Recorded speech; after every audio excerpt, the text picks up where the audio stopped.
Good morning and welcome to the Core Connection. I'm Mira Rubin here with you on Enlightened World Network, and today's topic is consciously curating our stories.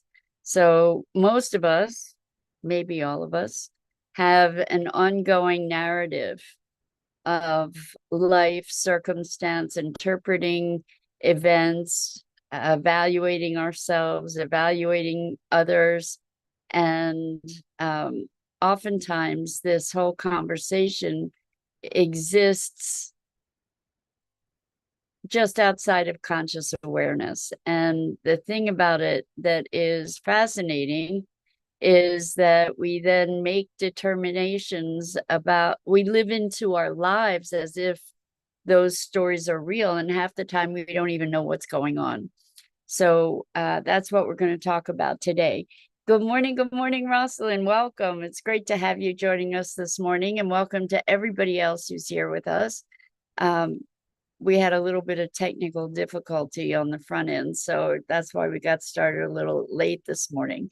But before we get into our conversation, take a few minutes to get present. So let's take a deep breath in through your nose and hold it. And imagine clean, crisp oxygen flooding your lungs, flowing into your bloodstream, nourishing all your cells and your organs, bringing vital life energy to your body and being. And as you exhale, exhale any tension, stress, negativity, fatigue. And now let's take another deep breath in through your nose and hold it.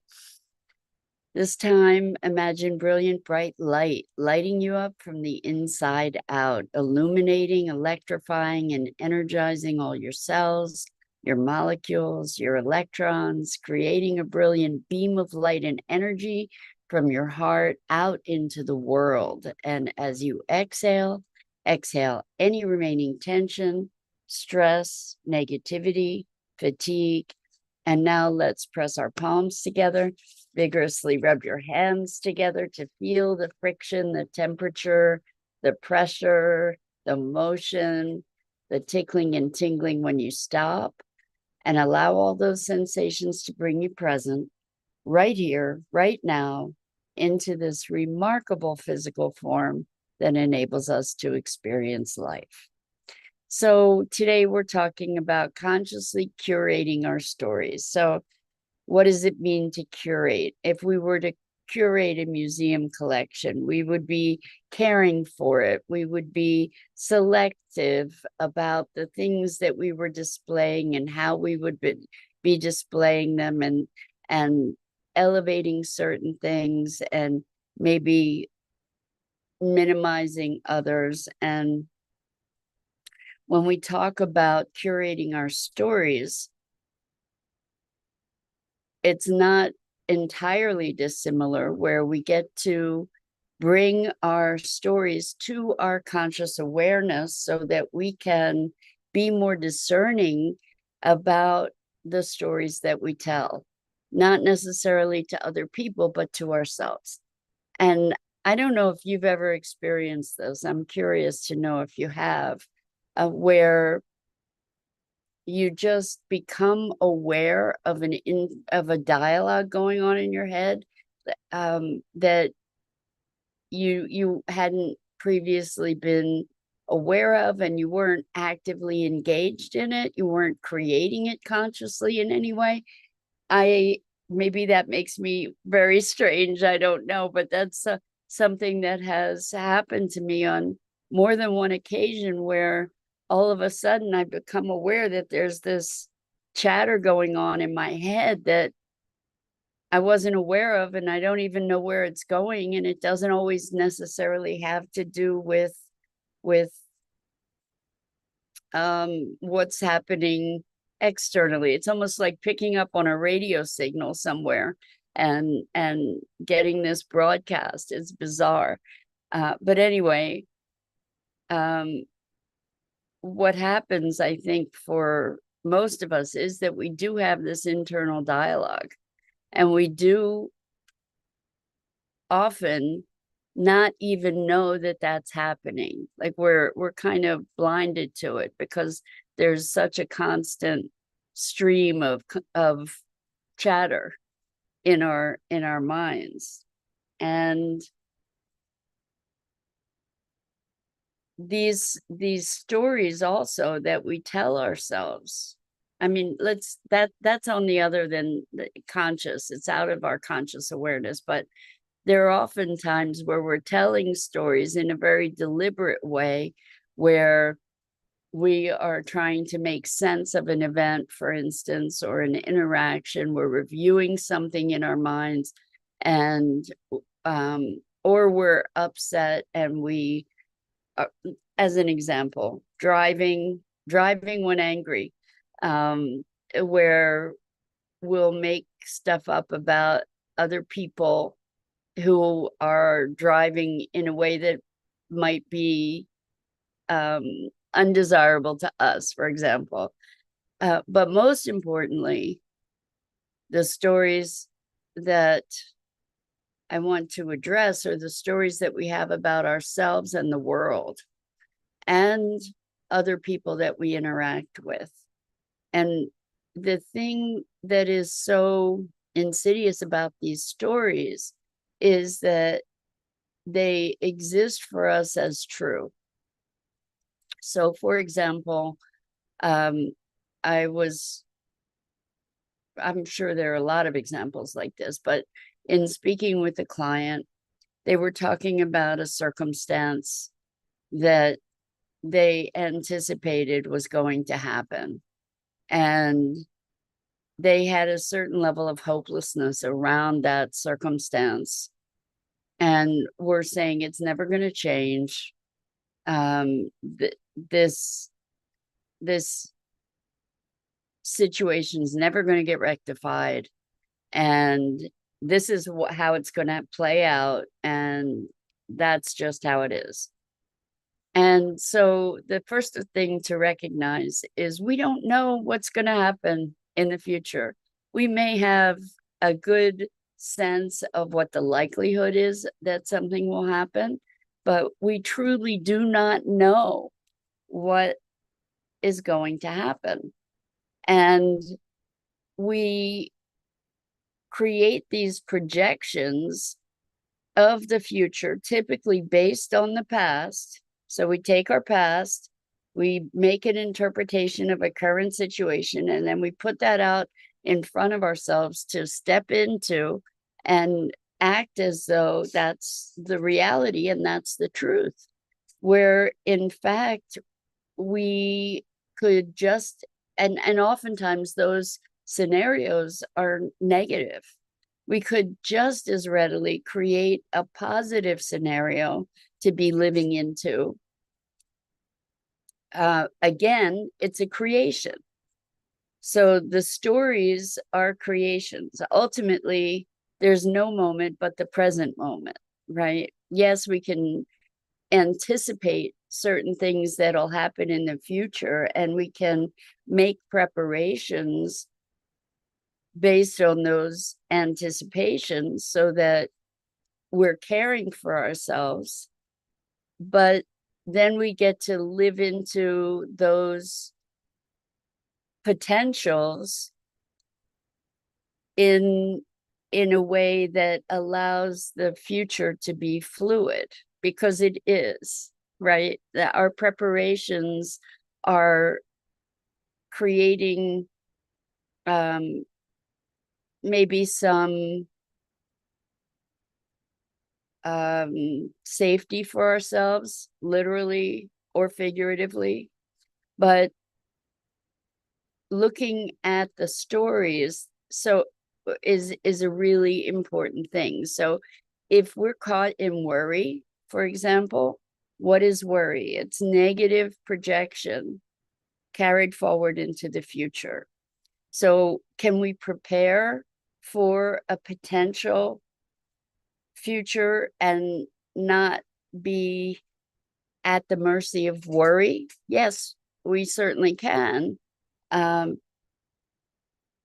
The stories that we have about our preparation or about what our future might look like, or about ourselves or about others shape the way that we feel.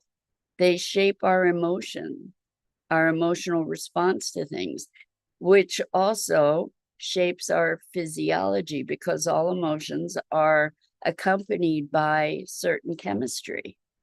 And so this notion of curating our stories is a critical thing to do for our health and well-being. It's not just an arbitrary exercise or a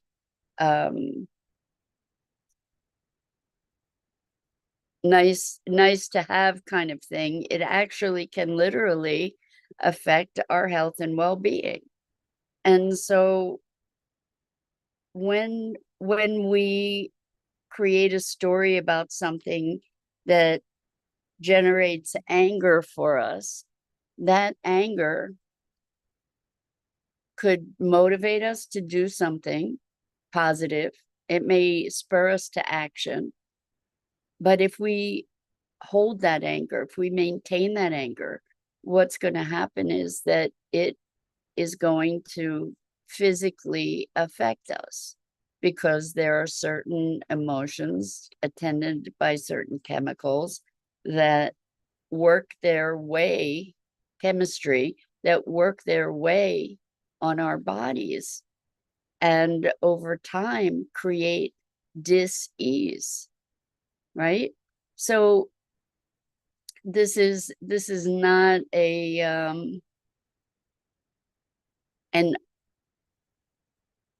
conversation about it. It's not a woo-woo conversation, shall we say, in that our stories shape the reality that we live into. And oftentimes those stories are created in a very automatic way, beyond our awareness, beyond our engagement, beyond our ability to choose and to exercise our conscious sovereignty, our conscious ability to shape the quality of our lives. So the quality of our lives is in so many ways dictated by the quality of the stories that we tell ourselves. And so if I tell myself that everyone's out to get me and that it's hopeless to even try to go for things that matter to me, then the experience of my life is going to be one of victimhood and suffering, most likely, right? And just as easily, we could tell ourselves a story of opportunity and potential. Because when we tell ourselves stories, we then seek validation for those stories, not always in a conscious way, but we tend to look for justification, for proof. So we can prove that the world's going to hell in a handbasket. We can prove that there's all kinds of positive change happening in any moment. So the question is, what stories do you want to choose? Like, notice a story that you tell yourself. You might tell yourself that you're too fat, you're too thin, you're too whatever, you're too anything. When you're too something, then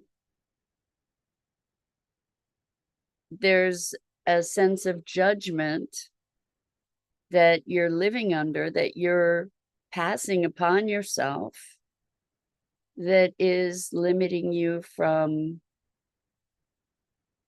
being whole and being okay. Simple things, little things. Or even, I have too much to do. And that's a story that a lot of us tell ourselves. I have too much to do. It's overwhelming. Rather than I'm getting a lot done. Or I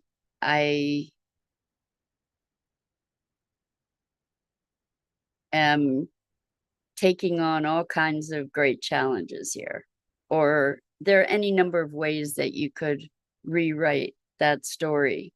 Or I have all the time I need to do what I need to do.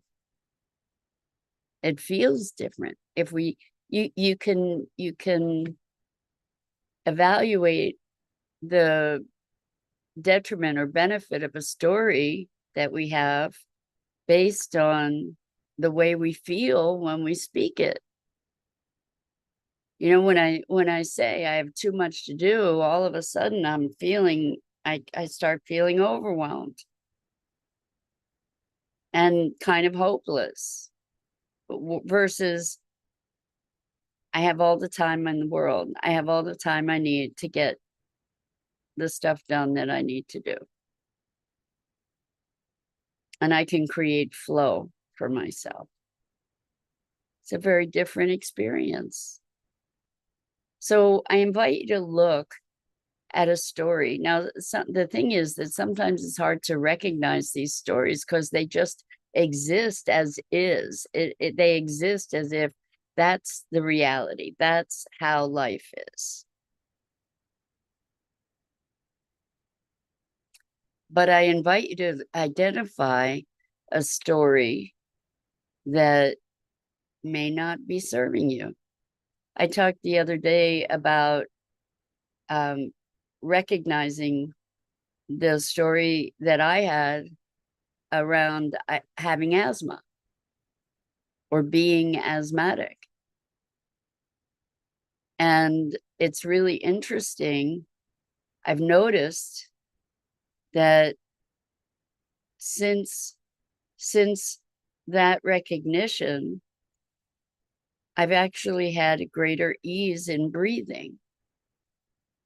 And when I had started having some challenges, I was able to say, it's a belief. It's a belief. Doesn't mean that that's how things are, or that they have to be that way in this moment, or that they have to be that way going forward. So challenging a story that you have can be a super powerful experience. It can open up gateways to a whole new experience of yourself. So I invite you to look at a story you might have for yourself. Something that is not a happy story that you have for yourself. Like, I really want this and it's never going to happen. Or even the story of it's taking too long, or I should have been able to do this by now. Hey, Sue, good morning. Good morning. It's great to have you here with us this morning. Sue says, good reminder. Yeah, I mean, just the simple things that we tell ourselves, especially the should conversations. You know, I should have been further along by now. Well, that kind of story, what's it doing for us? It's demoralizing, right? I shoulda, woulda, coulda.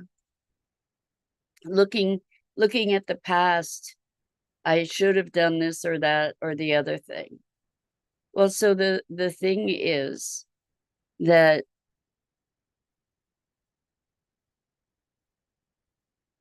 if we recognize that if we use that observation to serve ourselves going forward, to learn something that serves us, great.